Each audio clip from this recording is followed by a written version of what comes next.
Okay, I hope I'm audible to all students who are attending this lecture of Mathematical Methods for Economics, Part 1. Okay, we continue with our lectures on linear algebra. We continue with our lectures on linear algebra. Formally, this is chapter 12, 13, and 14 of the book which I prefer to follow for this course, which is Sater and Hammond. Okay, and within this, the subtopic which we are doing in this lecture, we continue with the lectures on matrices and determinants. We continue with our lectures on matrices and determinants, which is formally chapter 12 of Sater and Hammond. Okay, and in the previous lecture of matrices and determinants, we were doing the concept of matrices. Okay, and we had done the case of matrix addition, multiplication of a matrix by a scalar. We had done some good practice questions on it. Now in this particular lecture, we look at a more general notation within matrices, a more general notation. So see how I am denoting matrices now. So suppose we have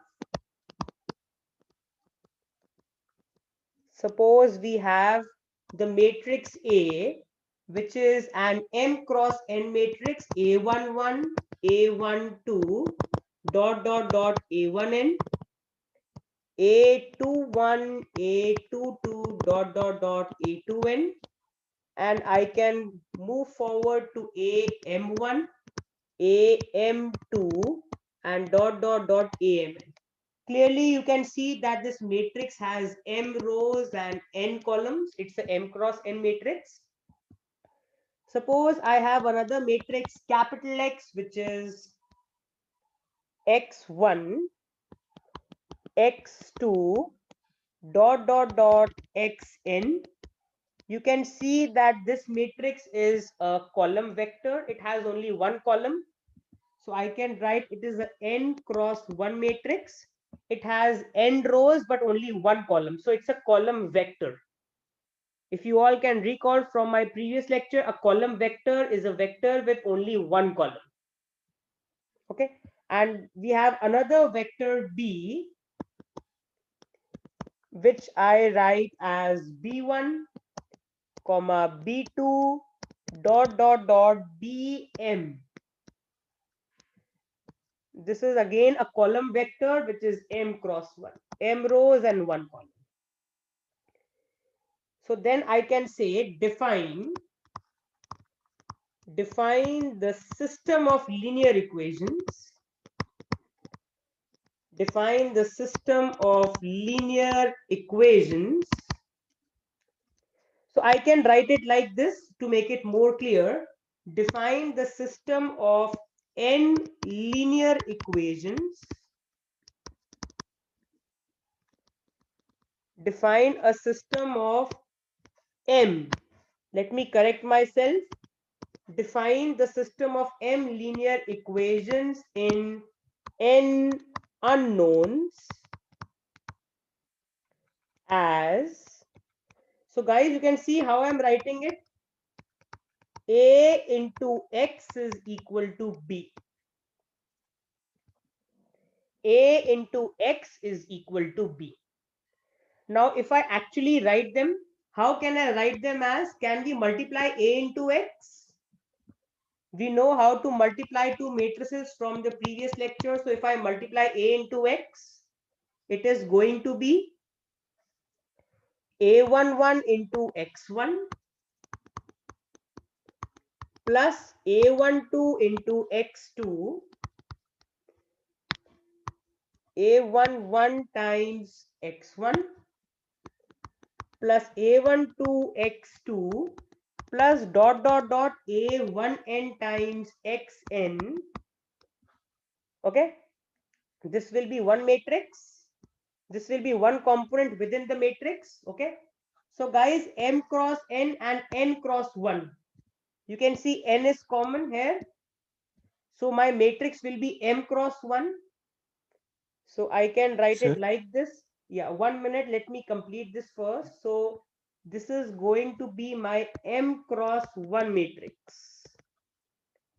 So if I multiply a11 into x1 plus a12 into x2 plus dot dot dot a1n times xn.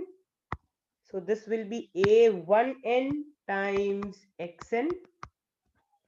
My second row will be a21 times x1 plus a22 times x2, and I can continue plus dot dot dot a2n times xn. Similarly, guys, I can continue with this, and then I can write am1 times x1 plus am2 times x2 plus dot dot dot amn times xn. And you can clearly see this should be equal to my matrix B. What is my matrix B? B1, comma B2, comma dot dot dot Bm. So you can clearly see how we have written this in the matrix form.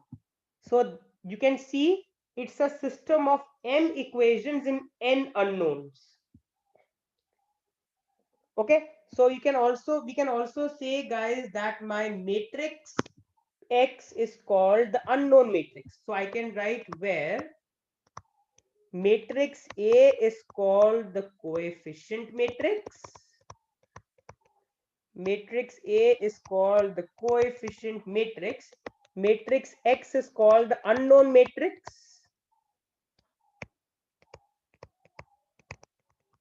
A is called the coefficient matrix and X is called the unknown matrix. So I can say my first equation will be a11 x1 plus a12 x2 plus dot dot dot a1 and xn is equal to b1.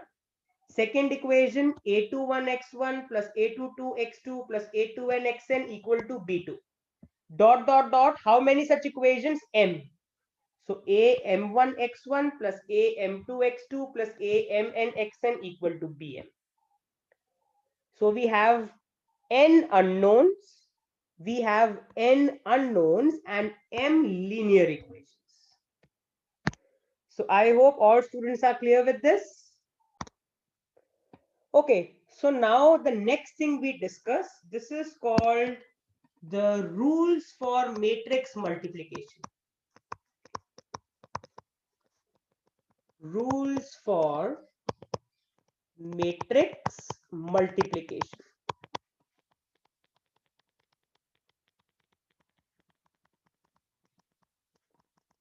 So let's quickly look at these rules one by one. First point, matrix multiplication satisfies the associative property. What does the associative property say, guys? If I have three matrices and assuming that the products of them are defined, if I multiply the matrix A with B and then multiply it by another matrix C, it will be the same as multiplying B and C first and then multiplying A with B into C. So matrix multiplication is associative. Okay. Second particular rule, it satisfies the left distributive law. Okay, it satisfies the left distributive law. Now, left distributive law means A times the matrix B plus C is equal to A times B plus A times C. So it's left distributive. Okay. Similarly, if you look at the third rule, the right distributive law.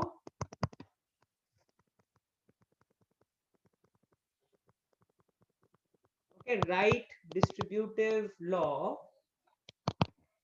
So A plus B times the matrix C is the product of matrix A with C plus the product of matrix B with C.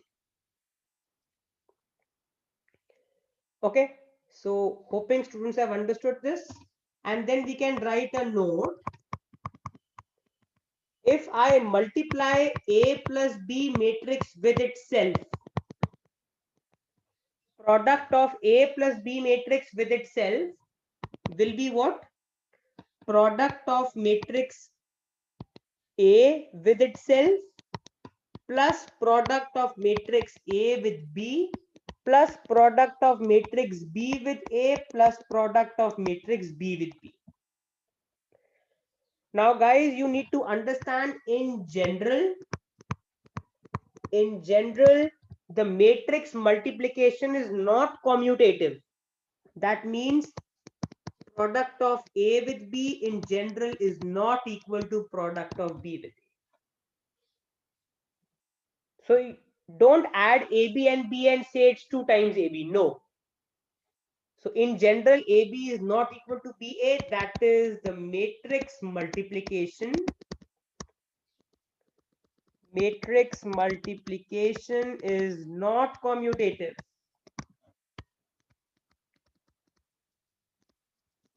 Okay. So hoping students have understood this.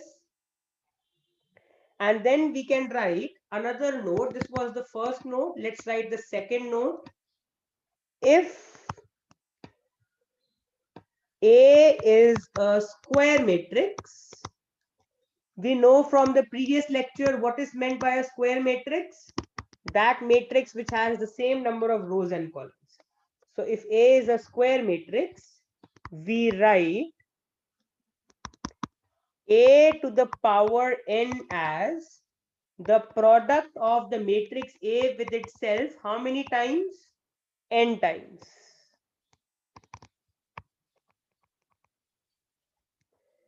A to the power n is nothing but the product of matrix A with itself n times. So guys, with this, our conceptual understanding of matrix multiplication is over. Now, the next thing we look at within this identity matrix.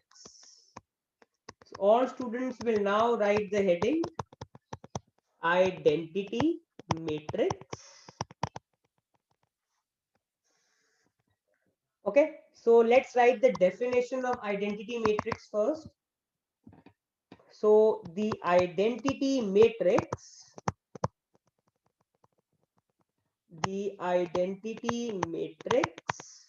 of order n denoted by capital I subscript n is the n cross n matrix. It is the n cross n matrix having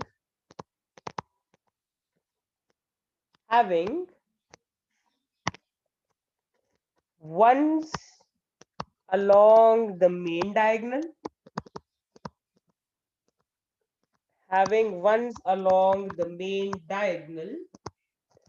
and zeros elsewhere. So when we define the identity matrix, it is IN. You need to understand that the identity matrix is a square matrix. It's n cross n. Identity matrix has to be a square matrix. A non-square matrix cannot be an identity matrix. Okay, so 1 0 0 dot dot dot 0 0 1 0 dot dot dot 0. So you can see all the elements of the principal diagonal will be 1 and rest will all be 0.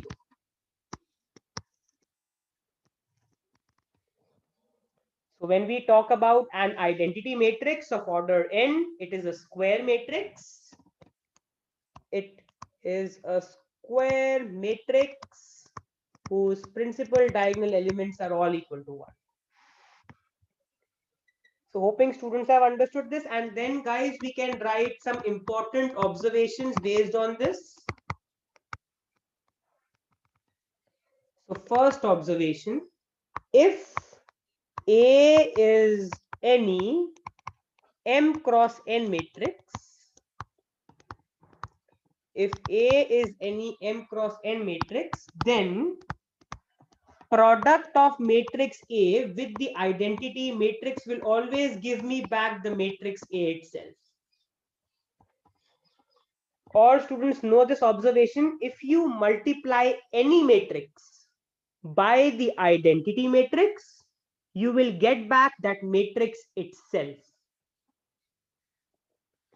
Similarly, second observation, if B is any n cross m matrix,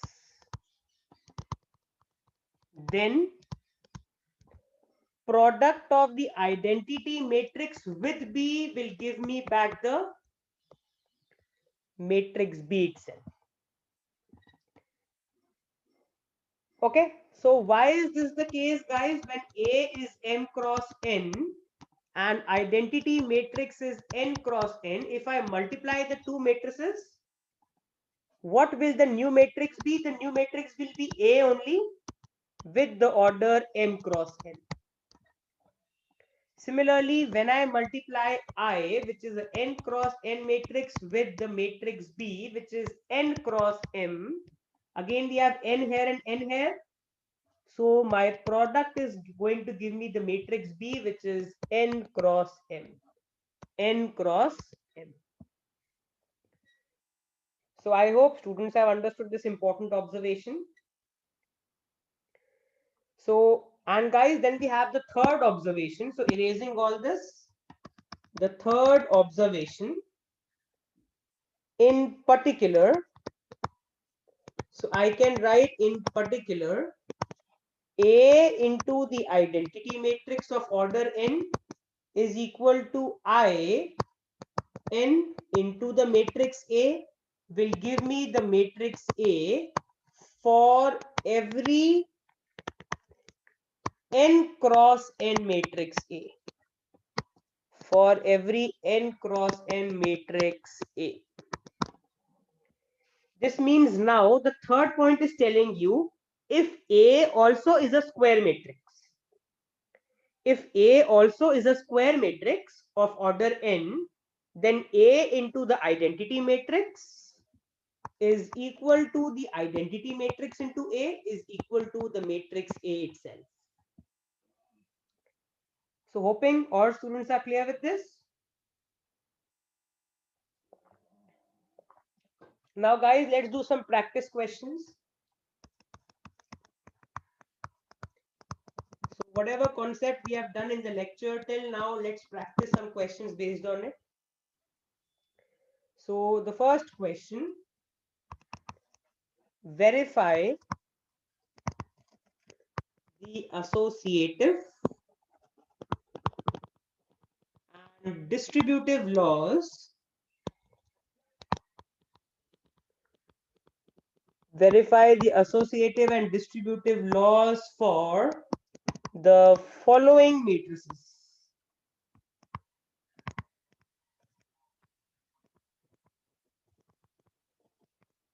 Okay, so guys, we are given some matrices. A is matrix 1 2 0 1. B is the matrix 0 minus 1 3 and 2. C is the matrix 1 1 2 1. Okay, so now let's verify the associative and the distributive laws for these matrices. So first, we can show that the associative law was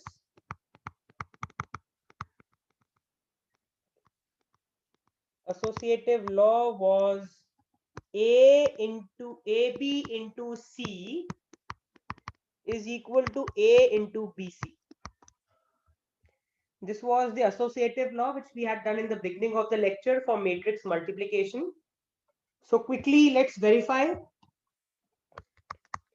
LHS AB into C. Now guys, what will AB be quickly? 1 into 0 plus 2 into 3, 6. 1 into minus 1 plus 2 into 2. So minus 1 plus 4, which is 3. 0 into 0 plus 3 into 1, 3. 0 into minus 1 plus 1 into 2, 2. This is A into B. Multiply this by the matrix C. 6 into 1 plus 3 into 2. So 6 plus 6, 12. 6 into 1 plus 3 into 1, 9. 3 into 1 plus 2 2s are 4, which makes it 7. And 3 into 1 plus 2 into 1 makes it 5. Now let's verify that the right hand side also comes out the same. So A into BC. Now what is A, guys? 1 2 0 1. What will B into C be? 0 into 1 plus 2 into minus 1 minus 2. Then we have 0 into 1 plus minus 1 into 1 minus 1. 3 into 1 plus 2 2s are 4, 7. 3 into 1 plus 2 into 1, 5. Let's multiply them. 1 into minus 2 plus 2 into 7, 14. 14 minus 2 is 12. 1 into minus 1 is minus 1 plus 10, which is 9. 0 into minus 2 plus 7 into 1, 7. 0 into minus 1 plus 5 into 1, 5. So clearly, LHS equals RHS. So we have verified the associative law. Let's quickly work out the distributive law for these matrices. Okay. So erasing this part, we have verified the associative law.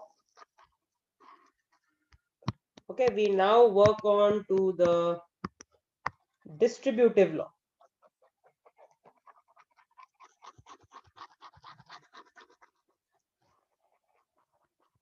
Okay, so I am erasing all this. Let's now write the next heading, distributive law.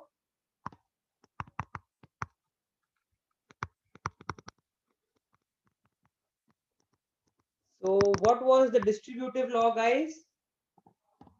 It was A times B plus C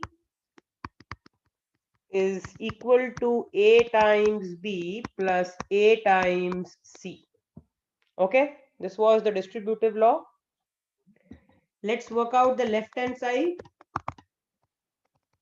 A times B plus C will be 1 2 0 1 times B plus C is 0 0 5 3.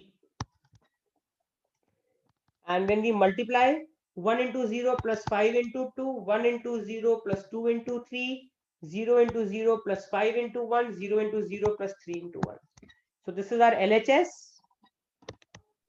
So, Yeah, ask. Let me correct it. We have identified the mistake. Thank you for correcting. This is 0 plus 1, which is 1. Okay, and then our answers are going to change. So I hope now I'm absolutely correct. So if you work it out now, 1 into 1 plus 5 into 2, 11. 1 into 0 plus 2 into 3, 6. 0 into 1 plus 5 into 1, 5. 0 into 0 plus 3 into 1, 3. Let's work out the right hand side. A into B plus A into C. So guys, A into B will be 1 into 1 plus 2 into 2, 5. 1 into 1 plus 2 into 1, 3. 0 into 1 plus 1 into 2, 2. And 0 into 1 plus 1 into 1, 1. Plus AC will be, 1 minute, this is AC, I think. What we have found out is AC only. 1 into 1 plus 2 into 2, 4, which is 5. 1 into 1 plus 2 into 1, which is 3. 0 into 1 plus 2 into 1, which is 2, and 0 into 1 plus 1 into 1, 1. This is AC, guys.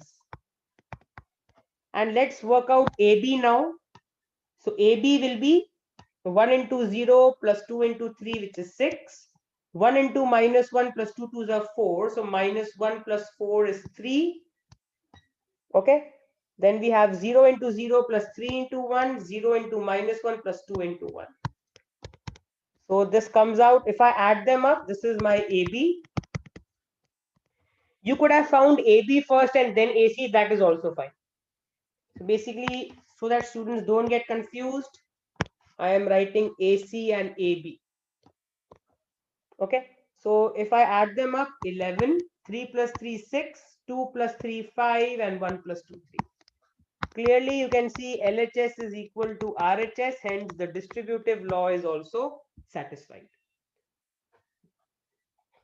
So hoping students have understood this. Okay, let's move on to the second question, erasing all this.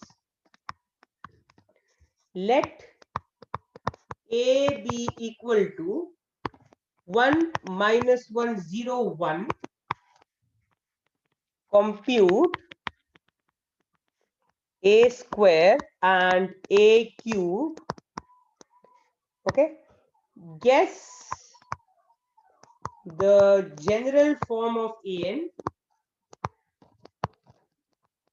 Guess the general form of A to the power N and prove by induction, and prove the result by induction.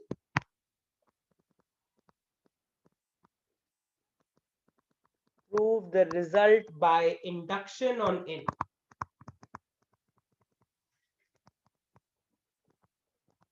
Okay, so let's work this out. What will A square be? A into A. So this is going to be 1 minus 1 0 1 multiplied by 1 minus 1 0 1. If I work it out, 1 into 1 plus minus 1 into 0 is 1. 1 into minus 1 plus minus 1 into 1. So minus 1 makes it minus 2. 0 into 1 plus 1 into 0, 0. 0 into minus 1 plus 1 into 1, 1. This is A square for us. Okay. What will A cube be? A cube will be A square into A. So A square is 1 minus 2, 0, 1.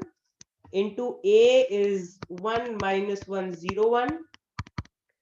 Let's work this out. 1 into 1 plus minus 2 into 0, 1. 1 into minus 1 plus minus 2 into 1, minus 1 minus 2 makes it minus 3. 0 into 1 plus 1 into 0, 0. And 0 into minus 1 plus 1 into 1, 1. So guys, our A square is coming out as this. Our A cube is coming out as this. So can I guess the general form of AN? So 1, 0, 1. When we had 2, we had minus 2 here. When we had 3, we had minus 3 here. When we have n, we have minus n here. So this is the general form. So guys, I hope students know how to use the principle of mathematical induction, something which I suppose students have learned in high school mathematics. So clearly the above result holds true. The above result holds true trivially for n equal to 1. We say, then what will happen guys for n equal to k? Suppose we assume that the above result holds true for n equal to k. Then guys, if I erase the question, we know the question now. I'm erasing the question off and I'm solving it further on the top. So what will be my a to the power k? Let's write that. We are just applying principle of mathematical induction. So our a to the power k will be 1 minus k 0 1, assuming a of k is true. Now guys, what will a of k plus 1 be? So a of k plus 1 will be ak into a. Ak is 1 minus k 0 1 into a itself is 1 minus 1 0 1, which if I multiply, what do I get? 1 into k plus k minus k into 0, which is 1 into 1 plus minus k into 0, which is 1. 1 into minus 1 plus minus k into 1 minus 1 minus k. 0 into 1 plus 1 into 0, 0. 0 into minus 1 plus 1 into 1, 1. And you can clearly see this is nothing but 1 minus of 1 plus k, 0, 1. So you can see it's matching the general form. If my an is this, my ak plus 1 is also coming out as this. So what can I say? If I apply the principle of mathematical induction, then I can safely write that the above result holds true. The above result holds true for k plus 1. Therefore, by mathematical induction, I can say what? By mathematical induction, the above result holds true. The above result holds true for all n. The above result holds true for all n by principle of mathematical induction. Okay, so I hope all students are clear with this. And one last question I quickly want to practice with all the students, which is question 3. Suppose P and Q are n cross n matrices. Suppose P and Q are n cross n matrices. Okay, such that P into Q is equal to Q square P. The question asks us prove that PQ का square is equal to Q to the power 6 P to the power square. Okay, so guys, let's start with the left hand side. So consider the left hand side.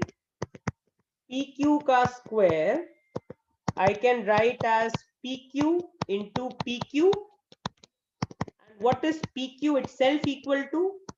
Q square P. So since PQ is given as equal to Q square P, so this becomes, now if I further solve this, what do I get? So guys, this PQ also I can write as Q square P. So Q square P into Q square P, again the same reason. So this I can write as Q square P. This I can write as Q square. PQ square I can write as PQ into QP. I hope students have understood this step. Q square I have taken out. PQ into QP. This now I can write as, now PQ instead of that I can write as Q square P into QP.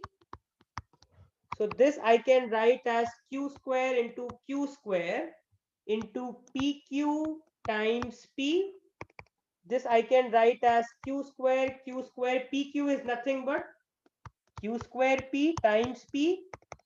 You can see this is nothing but Q6 P square, which is nothing but my right hand side.